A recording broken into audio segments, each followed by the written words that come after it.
समर्थ महाराज की जय।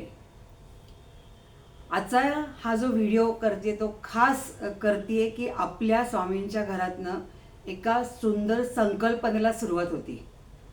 तुम्हाला सगळ्यांना माहिती की स्वामींचं घर हे कायमच काही अडचणींमध्ये असणाऱ्यांना, काही प्रश्न असणाऱ्यांना, काहींना खरंच काही दिशा दिसत नाहीये, कुठं जावं कळत नाहीये, किंवा काही कौटुंबिक अडचणी आहेत, आर्थिक अडचणी आहेत, व्यावहारिक अडचणी आहेत, अशा अनेक अडचणींचे प्रश्न घेऊन इथे लोक येतात, महाराजांसमोर ते मांडले जातात आणि महाराज त्याचं प्रतिउत्तर देतात आणि त्या मार्गाने सगळी दिशा पुढे सरकत जाते। आणि तुम्ही जेव्हा दर गुरुवारी इथे दर्शनासाठी येता तेव्हा तुमच्या लक्षात आलं असेल की सगळ्यात जास्त सेवा करणारी आपल्याकडे सगळ्यात जास्त तरुण मंडळी आहेत। इव्हन दर्शनाला सुद्धा सगळ्यात जास्त आपल्याकडे तरुण मंडळी आहेत।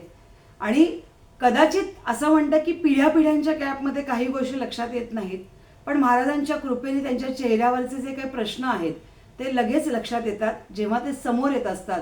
त्यांची बॉडी लँग्वेज कळत असते, ते कुठल्या अडचणीत आहेत ते कळत असतात, त्यांची मानसिकता काय आहे हे कळत असते। त्यांना काहीतरी करायचं असतं, नवीन काहीतरी क्रिएटिव्ह करायचं असतं, पण काय करावं, कशा पद्धतीने करावं, नोकरी कधी मिळेल, व्यवसायासाठी पैसा कसा उभा राहील, अशा अनेक प्रश्नांमध्ये ते सेवा करताना वावरत असताना या गोष्टी लक्षात येत असतात। आणि माहिती नाही, अचानक रात्री जेव्हा आम्ही सगळे तुम्ही मंडळी जेव्हा प्रश्न विचारून दर्शन घेऊन निघून जाता, जवळजवळ प्रश्नाला रात्री कधी कधी 1 वाजतो, 1:30 वाजतो, तरीही तरुण मंडळी माझ्याबरोबर जेवायला रात्री बरोबर असतात। आणि जेव्हा ही सगळी सेवा केल्यानंतर एकत्र आम्ही बसतो तेव्हा त्यांना काहीतरी वेगळं करायचं असतं, ते त्या ओढीत असतात। स्वामींकडे येऊन तुम्ही काय मागितलं आज असं म्हटल्यावरती आम्ही म्हणतो स्वामींना आम्हाला आयुष्यात काहीतरी स्टार्ट करायला द्या, काम करायला द्या, आम्हाला काहीतरी करायचं आहे, आम्हाला काहीतरी छान करायचं आहे। आणि त्यात आपलं जे भारतीय कल्चर आहे किंवा संस्कृती आहे, संस्कार हेही आम्हाला जपायचे आहेत। आणि जेव्हा मी त्यांचे विचार ते जेवण करताना ऐकते ना तेव्हा अक्षरशः खूप छान वाटतं आणि मी महाराजांसमोर नतमस्तक असते की स्वामी तुम्ही या तरुण पिढीला तुमच्या सानिध्यात आणताय, एक आजोबा म्हणून त्यांच्या डोक्यावर तुम्ही हात ठेवताय, तसाच त्यांच्या डोक्यावरती एका चांगल्या कामाची सुरुवात करण्यासाठी हात ठेवा आणि काहीतरी त्यांना करू दे, वेगळ्या पद्धतीने त्यांना 4 पैसे मिळू दे।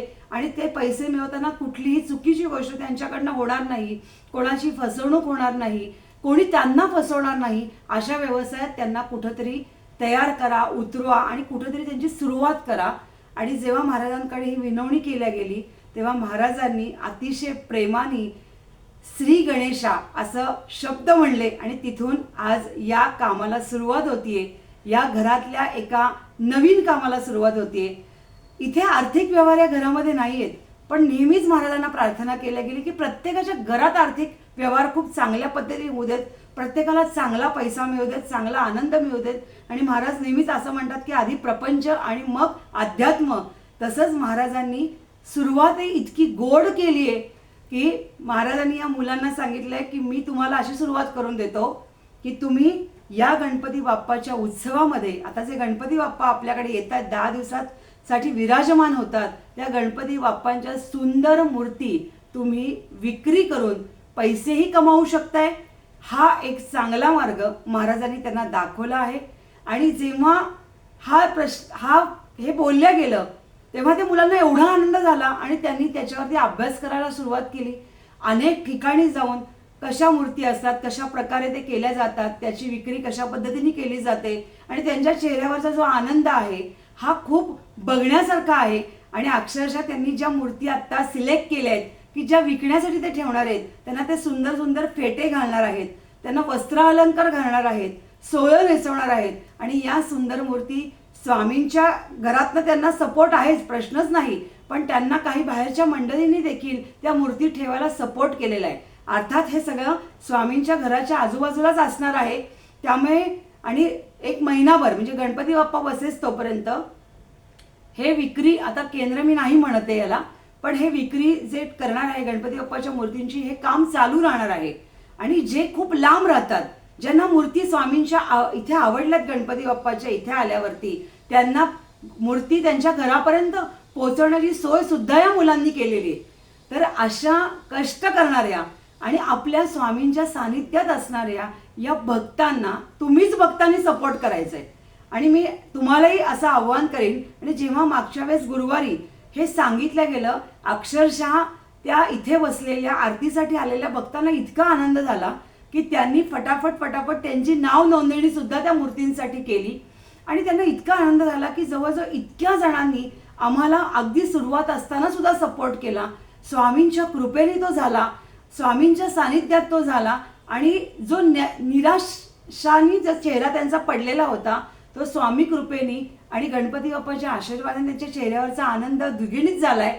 आणि आता तुम्ही सगळेजण या त्यांच्या मूर्तींना सपोर्ट करा, मूर्ती त्यांच्या इथनं घ्या आणि स्वामी चरणी. आता इथे मूर्ती जवळपासच असल्यामुळे विक्रीसाठी ज्या मूर्ती तुम्ही सिलेक्ट कराल आणि आपल्याला योगायोगाने हा सगळा वेळ मॅनेज केल्यानंतर तेव्हा तुम्ही मूर्ती घ्यायला याल, तेव्हा आमची इच्छा आहे की स्वामी चरणी ही मूर्ती लावावी आणि तुमच्या घरी द्यावी. आणि ही स्वामींनी सुरुवात केल्यामुळे या कामाला स्वामीमय गणेश महोत्सव उत्सव स्वामी मूर्ती मंगलमूर्ती असं नाव देण्यात आलेलं आहे. आणि स्वामींचा आशीर्वाद या मुलांच्या पाठीशी सातत्याने राहो. जसा हा व्यवसाय त्यांनी आता सुरुवात केलेली आहे तसा अनेक व्यवसायामध्ये ते हळूहळू उतरतात आहे. आणि फक्त तेवढीच आत्ता असलेली संख्याच नाही तर इथे येणाऱ्या अनेक तरुण वर्गांना घेऊन त्यांना आणखीनही काही काम करायचं आहे.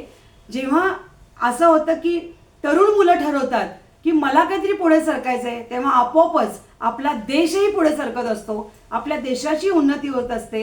नुसत्या एका व्यक्तीपुरता तो आर्थिक व्यवहार नसतो, तर अनेक व्यवसायांना जोडल्या जातात ही सगळी मंडळी. आणि ही सगळी मंडळी एकत्र येतील, पुढेही अनेक व्यवसाय ते त्यांच्या त्यांच्या पद्धतीने करतील. पुढे जाऊन आपण जसं असून काही सेशन्स घेणार आहोत व्यवहार या सगळ्या व्यावसायिक बाबतीमध्ये म्हणजे आत्मविश्वास वाढवण्याच्या बाबतीमध्ये ती सेशन्स आपण नंतर घेऊच. पण आत्ता त्यांनी जो संकल्प केलेला आहे की गणेश मूर्ती विकायच्या, सुंदर पद्धतीने त्या सजवायच्या आणि तुमच्यापर्यंत त्या आणायच्या. आणि अर्थात स्वामींचं हे घर कायमच अशा चांगल्या कामाला सपोर्ट करतं. आणि एक सुंदर व्हिडिओ या मुलांचा देखील ते करणार आहेत. आणि गंमत म्हणजे अतिशय सुंदर असा लोगो त्यांनी केलेला आहे. आणि तो लोगो इतका सुंदर आहे की ज्यात स्वामी आहेत, गणपती बाप्पा आहेत. आणि तो लोगो थोड्या दिवसांनी तुमच्यापर्यंत येईल आणि तुम्हाला खूप आनंद होईल तो लोगो बघितला. कारण त्याच्यामध्ये असे रंग आहेत की ज्याचे तुमच्या आयुष्यामधले रंग देखील आनंदमय होतील. तर मी सगळ्यांना आवाहन करते, विनंती करते, आग्रह करते की या गुरुवारी म्हणजे आता जो 20 तारखेला गुरुवार येणार आहे त्या दिवशी या गणेश मूर्तींचं जे विक्रीची सुरुवात होणार आहे त्याचा आपण एक छोटासा कार्यक्रम करतो आहे. या कार्यक्रमासाठी सगळेजण या, त्यांच्या मूर्ती बघा आणि त्यांना या मूर्ती विकत तुम्ही घेऊन त्यांना सपोर्ट करा आणि सगळं छान होऊ दे. तुम्ही सगळे एकत्र या आणि या कुटुंबात कायमच स्वामींच्या घरी सगळे एकत्र येण्याची पद्धत आहे ती कायमस्वरूपी तशीच राहो ही स्वामींचरणी प्रार्थना. श्री स्वामी समर्थ महाराज की जय.